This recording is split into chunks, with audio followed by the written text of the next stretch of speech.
Sekolah informal adalah sebuah pilihan alternatif bagi mereka yang ingin melanjutkan pendidikan mereka seiring dengan pendidikan formal. Di sekolah ini, siswa dapat belajar dengan cara yang lebih bebas dan tidak terikat oleh aturan sekolah formal. Dengan pendampingan guru, siswa belajar melalui pengalaman berdasarkan minat dan bakat mereka, sehingga siswa dapat memperluas wawasan dan mengembangkan keterampilan mereka dengan cara yang lebih efektif dan menyenangkan.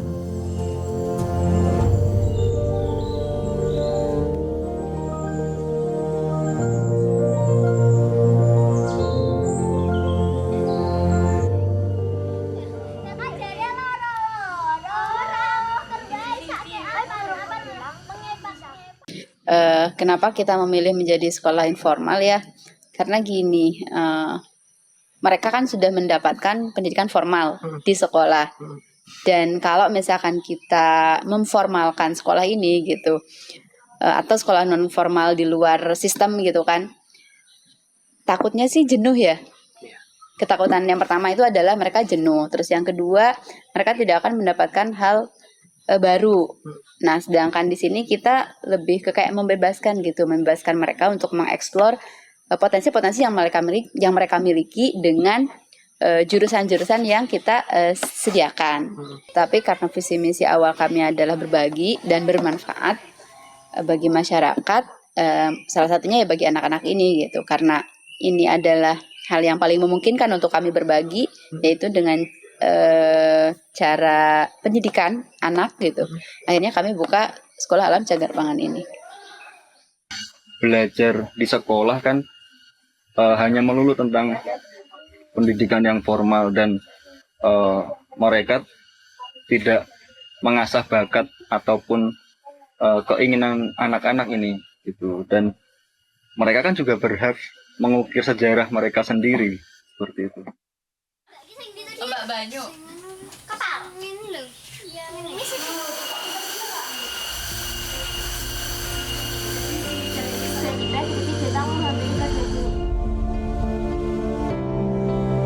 Untuk memperkaya pengalaman belajar, pendidikan informal menawarkan pendekatan yang berbeda dengan menekankan pembelajaran melalui pengalaman dan praktik. Sekolah Alam Cagar Pangan memfasilitasi pembelajaran yang memungkinkan siswa menerapkan pengetahuan dalam situasi nyata, sehingga memberikan pemahaman yang lebih mendalam dan mempersiapkan mereka untuk tantangan masa depan.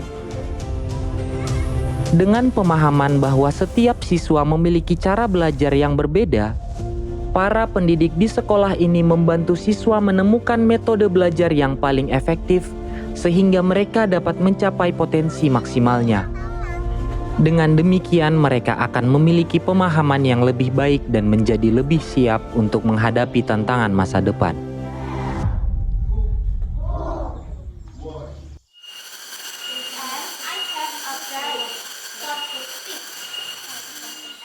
Whose book is on the table? Artinya Siapa yang buku siapa? Afnis? My My push. Bas. 1, 2, 3. Aku barang. Yuk. Ah. Santai dulu nggak? Kita tidak menutup kemungkinan bahwa kemodernan itu juga selalu jalan, selalu berkembang. Nah, awalnya dulu adik-adik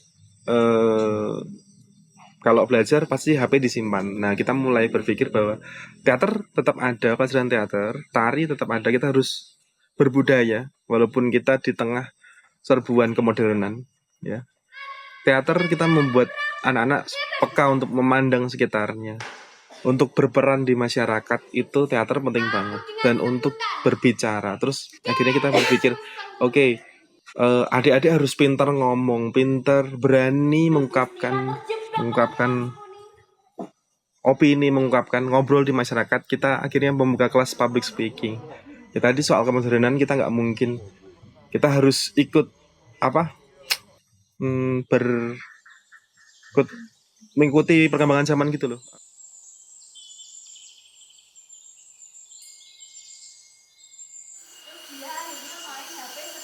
Gimana caranya kayak menanamkan kepada mereka bahwa ya kita itu hidup untuk bisa bermanfaat bagi orang gitu kan. Ya salah satunya adalah kita bisa berbagi apa gitu. Imbasnya ke masyarakat cukup bagus. Animo masyarakat sebenarnya cukup bagus.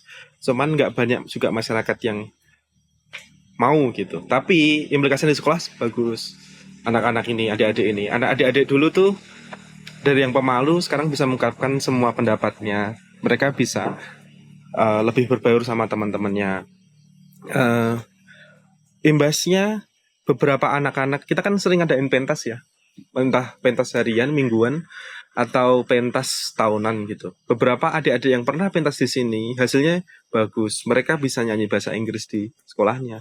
Mereka bahkan adik-adik di sini beberapa sudah menjuarai tingkat sekolah, terus tingkat daerah, menjuarai baca puisi, menjuarai tari kayak gitu. Yang sebelumnya guru-guru di sekolah mereka nggak tahu bahwa anak ini punya bakat. Tapi sekarang sudah, seperti, ini temennya kok nggak berangkat? Ditanya kenapa, nek dulu kan paling cuma, ini nggak berangkat, ya wes, paling, masuk angin sudah. Nek sekarang kan ada,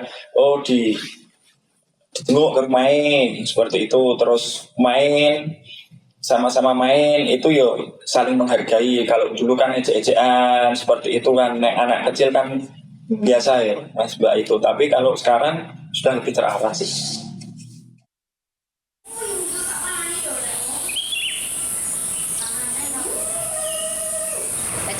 How will you go to Jakarta? How many books have you bought? 3 books. Itu tuh belajar apa aja sih kalau dibawa ke alam gitu? Belajar tentang jangan buang sampah sembarangan. Terus harus tetap menjaga pepohonan agar tetap hijau.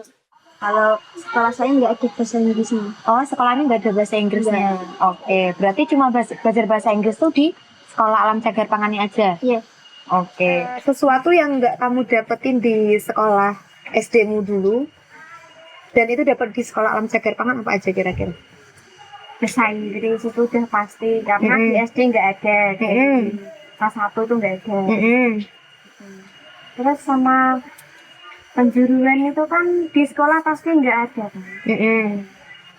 Sama kelas lain, kelas merajut itu kan di sekolah juga nggak ada.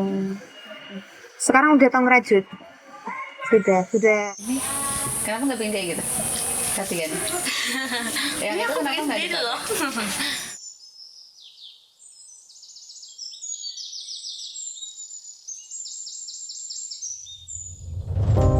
Sekolah Alam Cagar Pangan adalah contoh inspiratif bagaimana lingkungan alam dapat diintegrasikan ke dalam proses belajar mengajar. Dengan memanfaatkan keanekaragaman hayati sebagai kelas, sekolah ini memberikan pengalaman belajar yang unik dan menarik, sehingga dapat mendorong siswa untuk lebih mencintai alam dan mengembangkan keterampilan hidup serta tanggung jawab sosial.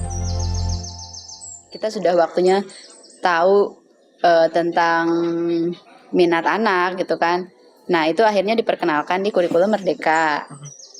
Ya, saya sangat kayak optimis lah ya gitu, optimis dengan pendidikan Indonesia. Ketika misalkan kita sudah mulai sadar ke situ, ya itu tadi kita akan menciptakan cetakan-cetakan yang berbeda gitu untuk setiap anak gitu, karena kita tahu minat anak di mana, terus kesiapan anak seperti apa gitu. Akhirnya apa yang kita ajarkan ya akan sesuai dengan cetakan-cetakan yang berbeda ini gitu.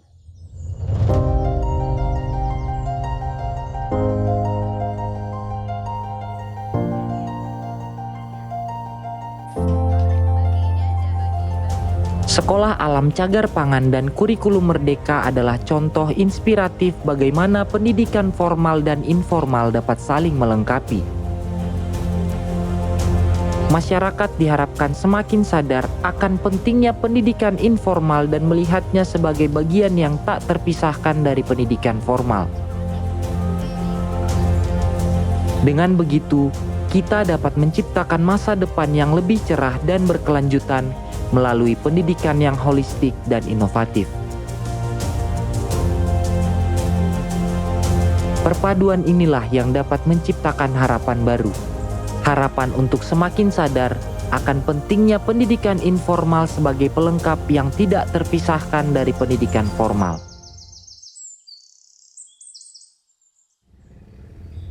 Harapan untuk menciptakan generasi yang cerdas, kreatif, bertanggung jawab, dan peduli terhadap lingkungan.